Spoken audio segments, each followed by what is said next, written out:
Ever get this feeling like there's got to be more to reality than we see? Like we've got these hidden abilities or something just waiting to be like unlocked. Yeah, it's a question that's fascinated people for ages. Totally.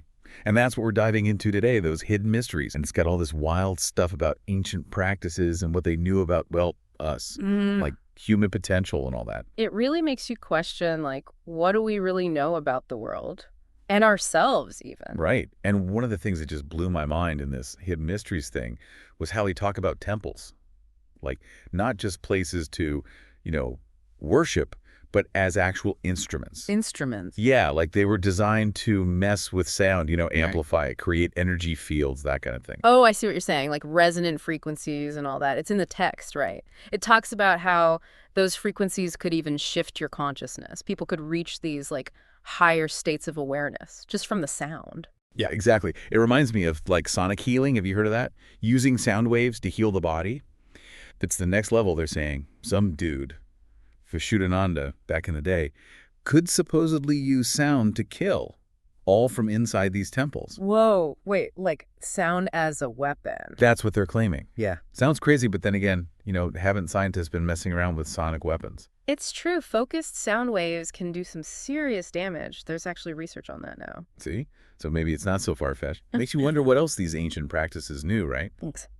And speaking of sound, they talk about chanting too, especially this Asilium chant. Imagine it echoing in these huge dome-shaped temples, Intense. creating this like physical feeling of energy. It's wild, right? It's like they understood something intuitively that we're only now figuring out with science. Sound is energy. Think about it. Like, they play music to get cows to make more milk, right? We really? Yeah. And scientists are using sound to make plants grow faster. It's a thing. Music obviously affects us, our moods and all that. Totally. Yeah. I felt that energy like in cathedrals with amazing acoustics, It's powerful. For sure. And the text suggests that ancient cultures were onto something big with sound. They might have even thought it was more fundamental than electricity. Can you believe that? Yeah? They designed their temples around it, Yeah. harnessing that power. Wow.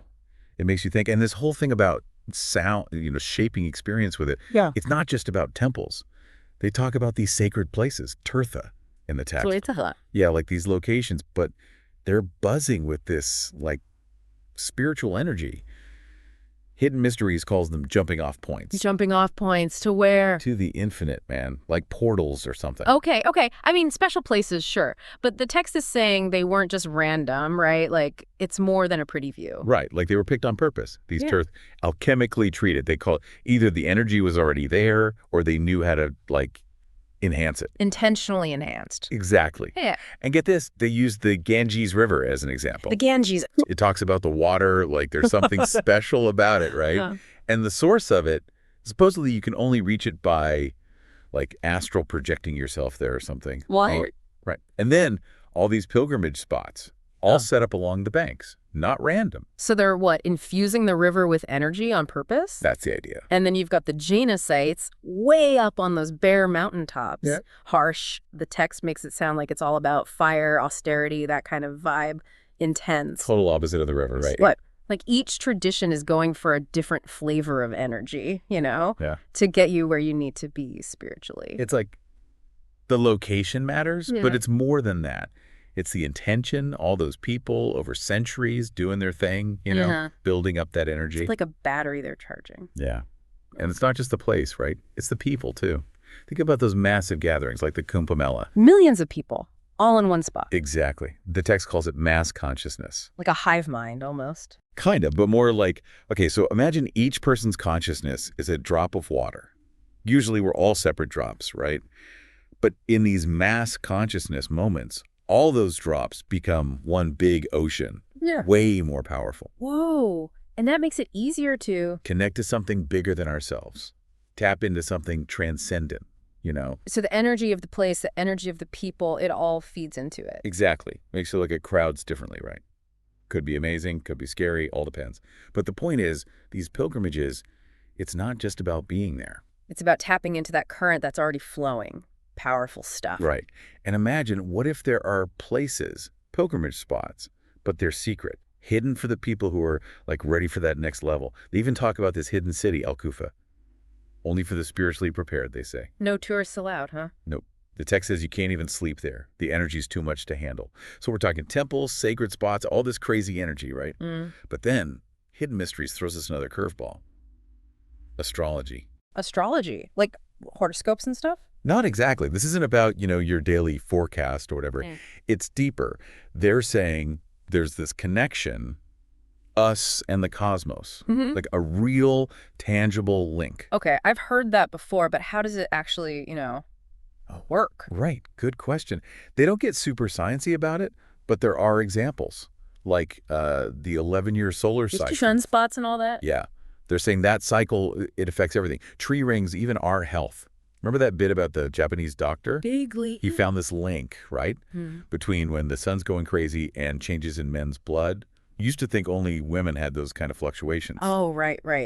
Wild. So it's like this whole other level of stuff influencing us, but we've got no clue, right? Invisible forces pulling the strings. Spooky. Totally. And get this, there's that story in the text of the guy who gets a head injury, right? Yeah. And suddenly, boom, he can see all these stars nobody else can. Like special stargazing powers just from a bump on the head. That's what they're saying. Makes you think, what if we've all got those abilities, just got to unlock them somehow? Like a hidden potential lying dormant. Exactly. So astrology, maybe it's not fortune telling, but more like understanding the energies around us, right? What we're made of, cosmically speaking. Okay, so not destiny, but tendencies, predispositions. Yeah. Like, imagine you're sailing, right? Yeah. Got to know the currents, or you're going nowhere. We still steer the ship, but got to work with those forces. I like that. So how do we read the currents then, if it's all there? Well, that's where it gets really interesting, the third eye. Oh boy, here we go. I know, right? Yeah. But think about it, the Ajna chakra. It's all about intuition, the deeper knowing. The eye in the middle of your forehead, all seeing and whatnot? Exactly. But here's the thing.